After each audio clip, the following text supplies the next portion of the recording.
What's up? What is up, everyone? What is up, Overcome Army? It is Monday. It is that first day of the week, guys, and congratulations. Congratulations, because if you are here, that means you are alive. And if you are alive, that means whatever problems, whatever ambushes, whatever crisis you're going through, you're still here to overcome it. And I think there's so many of us that we wake up on Mondays and we're like, oh my God, I got to go to work, or I got to deal with this problem, or I got to deal with this, I had this fight with my spouse and I got to deal with that, or, oh my God, I'm dealing with money problems, whatever it is. You should be saying, yes, I am thankful because you are still here, man. You are still here. You are still breathing that air. Compared to the alternative, you don't wake up, you can't fix the problems you have. So I am thankful for every day that I wake up. I am thankful it's one more day that I didn't think I'd have, those many years ago, 15 years ago, and coming up this year. And I'm just thankful, If I wake up today, it's a good day. It's up to you to make it a great day. And it doesn't mean you won't have hard days or tough days, but definitely no bad days, baby. That is how I live my life. That is my mindset. So on this Monday, be thankful you are still here.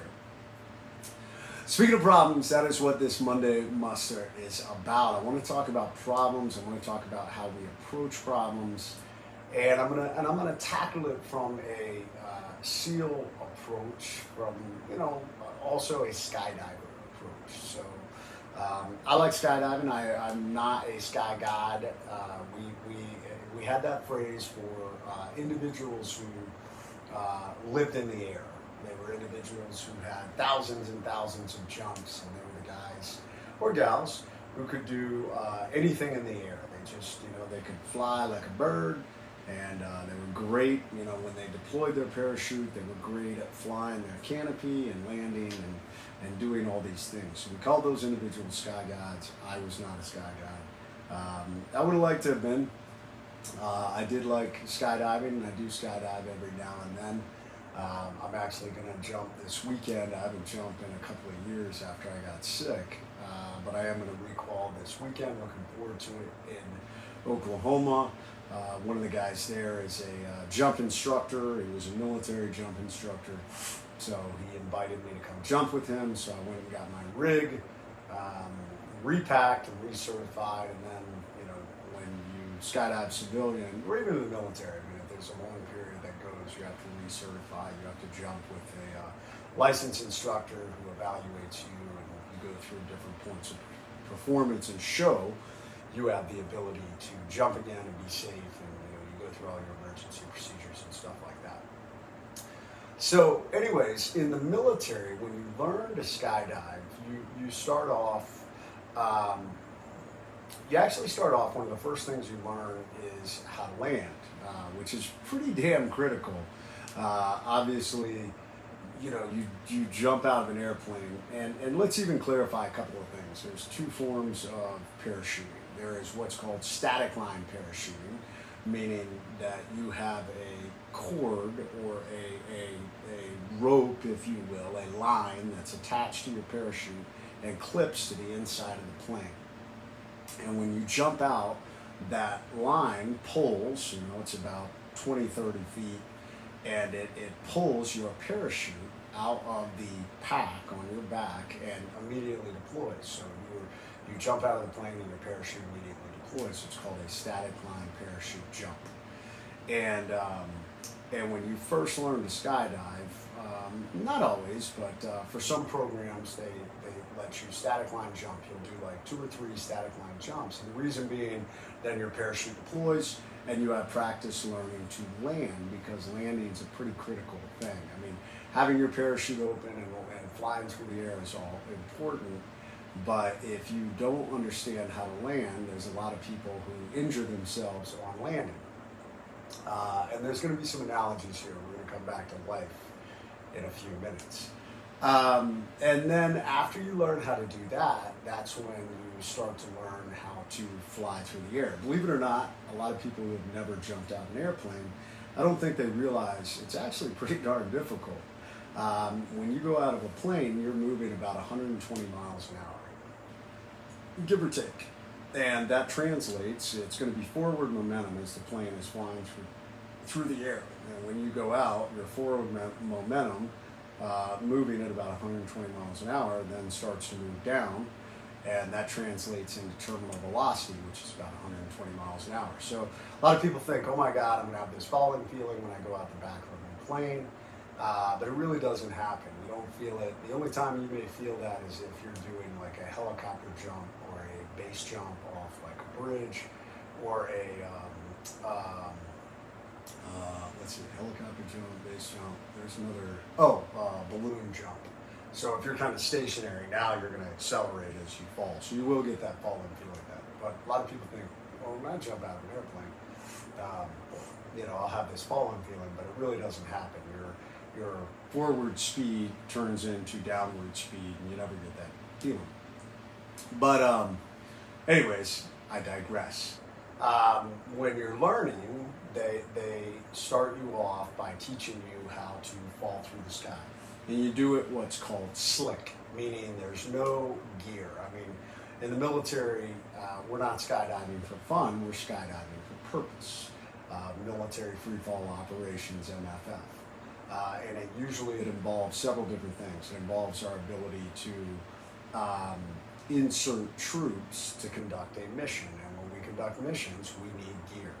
So that means you are learning to jump with all this gear. Frequently, on top of the gear you need for the mission, you also need oxygen, because we may be doing what's called a halo operation, high altitude, low opening, or HAHO, high altitude, high opening, which means we jump out at a very high altitude, we open at a high altitude, and now we have the ability to fly our parachutes long distances, which gives us a lot of capabilities. So learning all these things, you start off slick with no gear, but slowly you're ramping up the level of complexity.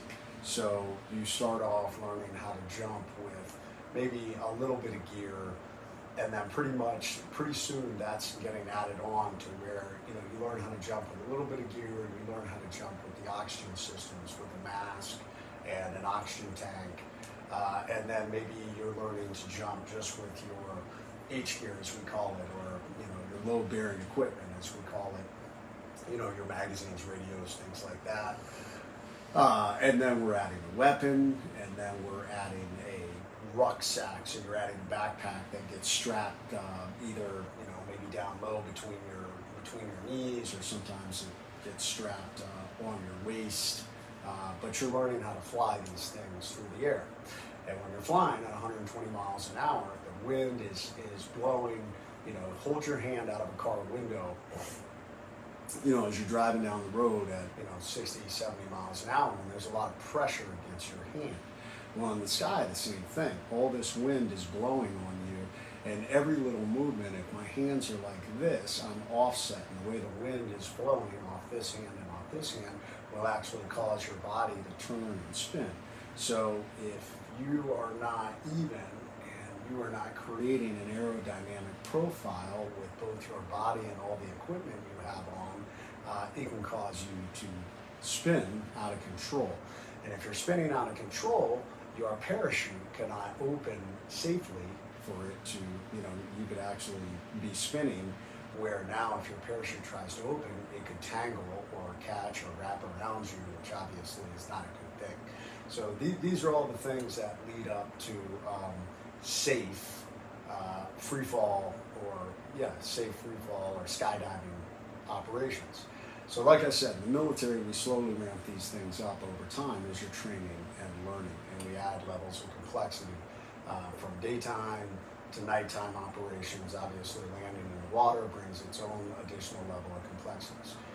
Why do I tell you all that today? I tell you all that today because life is a lot like skydiving. Frequently, we start off and we're bright-eyed and bushy-tailed, and we're like, man, I just want to go skydiving. I just want to go after it, or hey, man, I just want to go after this goal or hope or dream. You know, I want to get this degree, I want to get this new job, I want to marry my significant other, and it's going to be awesome. And that's kind of like the beginning levels of skydiving. And then as we are moving forward in life, we start adding more complicated things. I mean, so now our job, we're stepping into leadership positions, we're stepping into more complicated scenarios, we have more responsibility, we're managing more in our families. You know, now we're having kids, we're buying houses, you know, so our level of responsibility starts to grow. And no different than in, you know, so if you take it back to the base level, you know, when you're younger, man, you're jumping out of that plane slick, and you're just learning how to land, and you're just having fun, and you're like, this is great. And then, you know, as we're adding the complexity, you're now adding gear, you're adding oxygen, weapon, rucksack, and as we move forward in life, we have a tendency to add just more and more things. It gets more and more complicated until at some point you're at some of the, you know, the dudes who are sky guides, the guys who are jumping out of the plane. We have guys who are super advanced, who are doing what we call at the highest levels of skydiving, and they're jumping out with what we call bundle drops, meaning they are jumping out of a plane with, I mean, at times, you know, a 55-gallon drum filled with equipment. I mean, it weighs hundreds and hundreds and hundreds of pounds. And it will be strapped to their center, and they're literally pushing this out, and they jump out immediately after it, and they are flying this container, and it gets very complicated. I won't get into all the details, but it takes a high level of skill to be able to jump with all this equipment, you know, in the night, in the dark, with oxygen, with combat equipment, all these things. And life is no different. We end up adding all this stuff on as we're dealing. We just more and more baggage, more and more responsibility. I can do that, I can do that, I can do that. And I'm guilty, guys. I'm the king if I can do that. Why do I tell you all this? I tell you all this because there's a natural tendency in life to add all this stuff on, and suddenly we're thinking we can do all of it, but what's starting to happen is we start spinning out of control. I want to tell you a story. So in 1998 or 9, I was a training instructor at SEAL Team 4. We were running a long-range reconnaissance course for one of the platoons, and the platoons, basically we gave them the target. It was part of what we call an operational readiness exercise. So they had to conduct these missions that proved that they were qualified and ready to go to combat for their deployment. And we had provided them this complicated reconnaissance scenario up on the eastern shore of Virginia, and these guys basically developed how they were going to conduct this target set. One of the things they needed to do was conduct a reconnaissance of the target before they sent in the assault teams to take the target down. For those of you who watch Lone Survivor, a little bit of the same scenario, you know, where we inserted a reconnaissance team, and then there was an assault team on standby. Obviously, you guys know that the assault team, that did not go well with what happened with the Operation Red Wing scenario. But same scenario for this ORE. So the reconnaissance team, one of the guys on the team was a guy by the name of Joe, and they decided they were going to insert snipers in the reconnaissance team via free fall insertion. They were going to jump in. There was a lot of equipment they needed to bring in. They needed to bring in camera equipment and computers and weapons and all these different things. So when these guys decided that they were inserting, they had these large duffel bags full of gear that probably weighed a couple of 100 pounds. And Joe he wasn't a sky guy. I mean, he had a lot of experience. He wasn't a sky guy, but Joe felt confident that he could jump this gear. He felt good, and you know, so they decided to do this. And Joe went out the plane, and not having as much experience as others, his gear got twisted, and he now was trying to fly and counteract a spin that started to occur on this jump. and this spin got faster and faster and faster and more violent. You have to understand, when you're falling through the air at 120 miles an hour, you have something that's creating a violent spin, it gets super violent. It got so intense that Joe was in danger of passing out. The guys were watching what was happening, and they were like, oh my God, Joe's not going to make it. Finally, I don't remember if Joe managed to get his parachute deployed, or you have a device called an automatic activation device that detects. It calculates how fast you're falling, and if you're below a certain level, it deploys your reserve. Either way, Joe got a parachute deployment and managed to land, and he was pretty much okay. We recovered him, but what had happened is the force of that spin was so violent that it ruptured all the blood vessels in his eyes. And when we got him, we had to take him to medical and have him checked out. I've never seen anything like it. His eyes were as bloodshot red as anything. I mean, they looked like the color of my wristband. And his eyes were swollen and bugged out of his head. He looked like an alien. And thankfully he was okay. We gave him some med rest and he recovered. But this was a perfect example of so many times, and this is of life, guys. So often we're spinning out of control. We're like, I can do all this, I can do my job, and I can manage my family, and I can manage my kids, and I can manage these problems. And oftentimes, especially when a life ambush comes along, we think, well, I can manage this too. And this is why I tell people, when you're in a life ambush, your focus is dealing with this life ambush. And coming back to the skydiving analogy, when we get into a vicious spin, oftentimes you may actually have a parachute above you, and we have what are called cutaway procedures. And so often, so many people are in these spins and they're not willing to cut away, or they don't think about cutting away, when cutting away is really what we should do. And so guys, today, what I want to tell you is, so often, if you're spinning out of control in life, it's time to cut away. You need to cut away, initiate your cutaway procedures, get under a good canopy. In this case, in skydiving, it would be your reserve, your secondary canopy, and go land. Land, take a breath, reevaluate. Are some of these things should you be doing? Maybe not. Are they moving you forward in life? Are they getting you where you need to go? Are they accomplishing your goals? Or have you just rogered up that you're doing so much? You have so much equipment on your body that you're spinning out of control now, and you can't stop yourself, and you're in danger of burning in. And we don't want that, man. We don't want to burn in. That's a catastrophic result, and that's not something we want. So guys, maybe right now you're spinning out of control. It's time to cut away and go have a safe landing, especially if you were in a life ambush. If you're going through a major life ambush and you're trying to do all these other things, you're not focusing on the main problem. It's time to cut away. So anyways, guys, that is what is up. I love what Ellen talked about. Yeah, cut away the negativity. That's right. There may be negative people in your life. There may be toxic things in your life. You may be doing things that you don't even know why you're doing them anymore.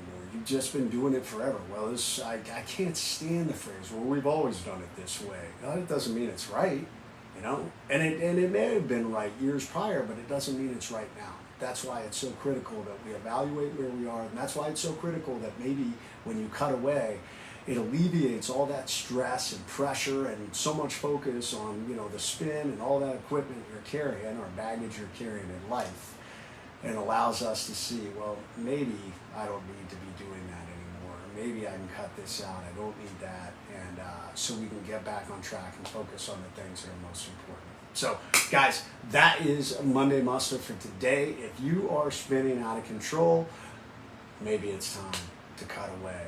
Have that safe landing, reevaluate where you're at, and get yourself back on course without without those negative things that you don't need. So, all right, guys, that's Monday Muster for today. Much love. If you're spinning out of control, cut away.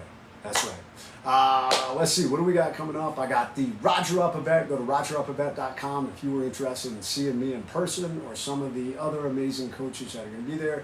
That's in Chicago, Illinois. It's going to be an amazing event, great personal development event. Thursday, Friday, Saturday, September 1st, 2nd, and 3rd. So if you guys want to come up there, it's a great event. If you are law enforcement, military, or fire, we have a 30% discount for you guys to attend this event.